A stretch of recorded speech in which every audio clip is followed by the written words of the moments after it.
মুক্তিযোদ্ধা কোটায় চাকরি পেতে নিজের চাচা চাচিকে পিতা মাতা সাজানোর অভিযোগ খতিয়ে দেখতে চাঁপাইনবাবগঞ্জ নাচল উপজেলা ইউএনও কামাল হোসেনসহ পরিবারের ডিএনএ টেস্টের সিদ্ধান্ত নিয়েছে দুর্নীতি দমন কমিশন দুদক।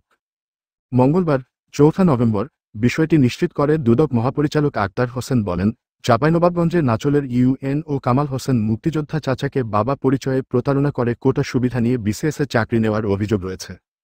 এছাড়া ভুয়া মুক্তিযোদ্ধার সনদ ব্যবহার করে চাকরিসহ বিভিন্ন সুবিধা নেওয়ার ঘটনায় একাধিক তদন্ত দুদকের চলমান রয়েছে। তাই এ বিষয়ে কমিশন থেকে সিদ্ধান্ত নেওয়া হয়েছে। গত বছরের ২৬শে ডিসেম্বর তার বিরুদ্ধে মামলা দায়ের করে দুদক।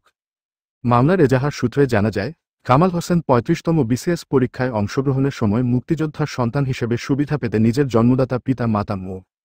আবুল কাশেম ও মোছা হাবিয়া খাতুনের পরিবর্তে চাচা মো.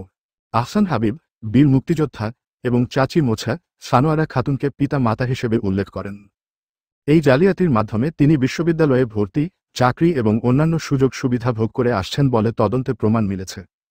বর্তমানে তিনি চাঁপাইনবাবগঞ্জের নাচল উপজেলা নির্বাহীর অফিসার হিসেবে কর্মরত আছেন। এর আগে তিনি মাগুরা জেলা প্রশাসকের কার্যালয়ে সিনিয়র সরকারি কমিশনার এবং নওগাঁর আত্রাই উপজেলার ইউএনও হিসেবে দায়িত্ব পালন করেছেন। দুদকের চলমান তদন্তে আসামি কামাল হোসেন সহ তার প্রকৃত পিতা মাতা ও চাচা চাচির ডিএনএ পরীক্ষা করার অনুমোদন দিয়েছে কমিশন। আদালতের অনুমতি নিয়ে শিগগিরই পরীক্ষা সম্পন্ন করা হবে বলে জানা গেছে।